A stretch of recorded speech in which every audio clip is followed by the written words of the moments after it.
Good evening. There is finally a Speaker of the House of Representatives.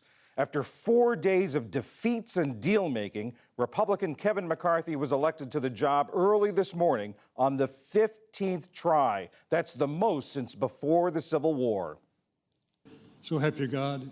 Yes, I do. Congratulations and Godspeed. His victory came during a dramatic and sometimes rancorous session. Jeffries. After he fell one vote short on the 14th try, McCarthy confronted holdouts Matt Gaetz of Florida and Lauren Boebert of Colorado. Tempers flared. At one point, McCarthy supporter Mike Rogers of Alabama had to be restrained. After winning the post that had eluded him for years, McCarthy outlined a conservative agenda that included investigations of the Biden administration. We will hold the swamp accountable. From the withdrawal of Afghanistan to the origins of COVID and to the weaponization of the FBI. Let me be very clear. We will use the power of the purse and the power of the subpoena to get the job done. Later, he credited a key backer for helping him get across the finish line. I do want to especially thank President Trump. I don't think anybody should doubt his influence. All members-elect will raise their right hand. The election of a speaker cleared the way to formally assemble the 118th Congress as House members took the oath of office. Congratulations. You are now members of the 118th Congress. McCarthy's victory came after a series of concessions that give hardline conservatives greater influence in the House, notably on spending and tax bills. What do McCarthy's prolonged battle and the deals he cut mean for his leadership, for the House, and for the governing of the nation? Sarah Binder is a George Washington University political scientist and a senior fellow at the Brookings Institution.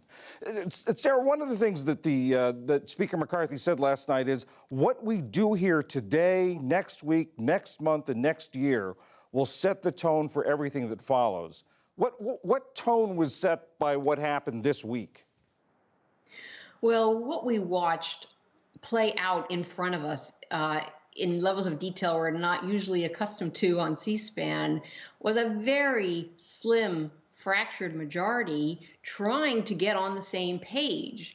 And what we saw was the speaker-to-be, in doubt at times, trying to figure out how much could he give away to his opponents, and would they take it? Would they take these concessions that they were demanding and then give him his votes? We'll see those fractures emerge throughout this coming Congress, for sure. In what ways? Look ahead, and in what ways are we going to see those fractures? So one of the core issues that divides the holdouts from Speaker McCarthy is the question about the federal budget, federal deficits, and federal debt. And there are two things this Congress, like most Congresses, will have to do.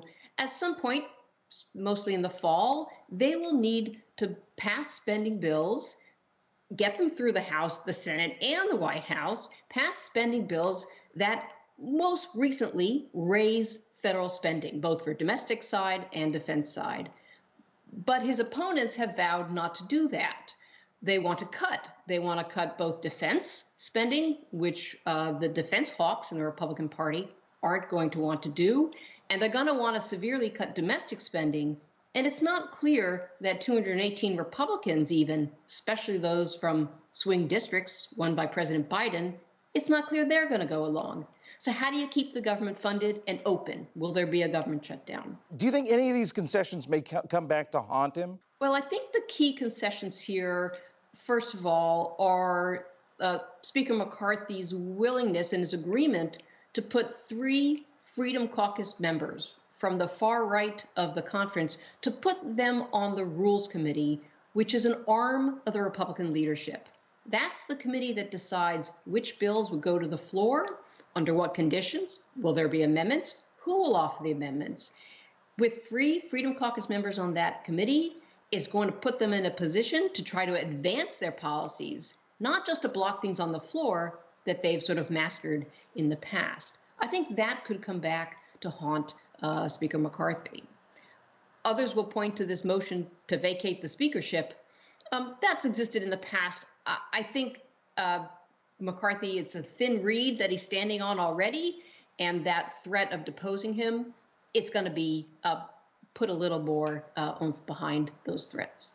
You talk about a slim, fractured majority. I mean, the fact that it was just really about 20 members that tied the House up in knots, are we going to see more of that? McCarthy comes into the speakership, by all accounts, quite weakened by what he's given away.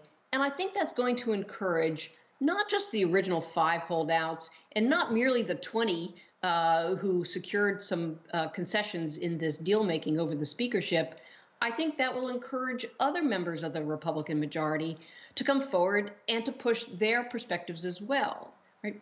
Think about those, there's about 18 members who are elected in districts that President Biden won. Those folks aren't going to be that happy lining up behind the agenda of the Freedom Caucus.